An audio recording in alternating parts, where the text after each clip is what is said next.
Allez, on passe au coup de com' avec vous, Laetitia. Vous décryptez l'entrée en campagne présidentielle de Jean-Luc Mélenchon. Coup de com' réussi ou raté? J'adorerais dire que c'est réussi, parce que c'est vrai qu'on fait que du raté, mais c'est encore raté. Hein, Toutes les raté. semaines, c'est raté. Voilà, Encore, mais c'est encore. raté. C'est raté parce qu'il nous sert la recette du je fais du neuf avec du vieux. À part quelques modifications à la marge, c'est flashback to 2012. Je vais vous raconter tout ça après le rappel des faits. À qui je m'adresse? Je m'adresse au peuple. Jean-Luc Mélenchon, il marche sur l'eau. Il vit ça comme une mission. Oui, je propose ma candidature pour l'élection présidentielle de 2017. Bon, on passera sur cette petite toux hein, quand il propose sa candidature, parce que nous ne sommes pas sur le divan de Marc-Olivier Fogiel. Mais voilà, Jean-Luc Mélenchon est de retour, sans parti et sans soutien des communistes qui ont appris la nouvelle en regardant TF1. Donc, à part ça, comme je vous le disais, il nous fait un retour vers le passé, un retour en 2012. Alors, il nous a ressorti sa cravate rouge, il s'appuie sur un livre et il continue d'invectiver les journalistes. Parlez pas comme ça. Enfin, qu'est-ce que c'est que ce vocabulaire? Vous vous rendez compte que vous êtes en train, tout le temps, insidieusement, de décrédibiliser toute initiative politique. Mais faites-le, vous. Tous les deux, vous remballez votre truc, vous êtes tout seul.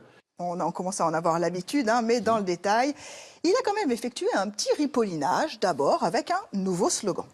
J'ai choisi de parler de la France insoumise. Je veux représenter, incarner la France insoumise et fière de l'être. Il l'a aussi glissé chez Laurent Ruquier samedi soir. Oui, Ce bien slogan sûr. très vite, il l'a dit dans son interview. On va bien le retenir. Oui. Et il a aussi changé le titre de son site internet. Alors rappelez-vous, en 2012, c'était placeaupeuple.fr. Cette fois-ci, c'est JLM2017.fr. Crise de melonite aiguë, peut-être. Mais c'est surtout qu'il a un nouveau modèle, le démocrate américain Bernie Sanders, qui, lui, a aussi lancé son site internet qui s'appelle berniesanders.com. Mélenchon reconnaît qu'il s'en inspire, et c'est peu de le dire. Hein. Regardez bien les deux sites mis côte à côte, c'est du copier-coller, hein. Mise en page identique, sommaire, appel aux dons, tout y est. En fait, ça s'appelle de la traduction anglais-français. Et puis moi, ce qui me frappe, c'est qu'il va toujours chercher un modèle à l'étranger, Jean-Luc Mélenchon. C'est pas nouveau. Non, c'est pas nouveau. Il y a eu le Vénézuélien Hugo Chavez, il y a eu le grec Tsipras, et puis le mouvement Podemos. Alors maintenant, sa dernière lubie, c'est le Bernie Sanders. Capitaliste, le Bernie Sanders. Oui, parce que quand on dit de gauche aux États-Unis, Voilà, c'est il centre-droit. sera la droite. Voilà. Oui, Mais pour Bernie Sanders, il réussit quand même le coup de force de créer une mobilisation vraiment très grande sur Internet, et notamment chez les jeunes, alors que lui-même, il À a plutôt 74 ans. Alors, est-ce que ça peut marcher pour Jean-Luc Mélenchon?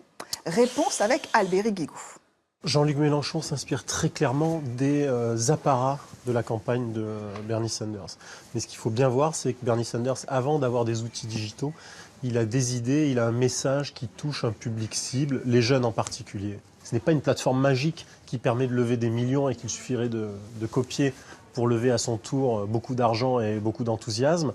C'est au contraire la façon d'organiser cet enthousiasme, de le canaliser pour qu'il se concrétise dans de l'argent, dans du militantisme et dans un vote à la fin. Bon, en gros, Jean-Luc Mélenchon a pris le processus à l'envers et du coup, il se retrouve transformé en VRP de luxe, en professionnel du placement de produits. Regardez. JLM2017.fr. J'ai fait mon site JLM2017.fr pour que les gens s'organisent. Il faut que vous ayez vos 500 parrainages. Merci. Non, il faut d'abord que j'ai des milliers de parrainages de Français simples et ordinaires qui veuillent bien aller appuyer sur le JLM2017.fr. On a bien entendu, hein, JLM2017.fr. Quand on part tout seul, oui, on fait sa pub tout seul. Et Pardon, oui, allez-y, Mme Bachelot. Oui, évidemment, Sanders, il a de la chance de s'appuyer, si je puis dire, sur une candidature de plus en plus contestée, qui est celle d'Hillary Clinton, et il n'a pas ce concept qu'a Bernie Sanders. Mais Jean-Luc Mélenchon, il fait sa communication tout seul, et il a même lancé Ça se voit. Son émission sur YouTube. Regardez.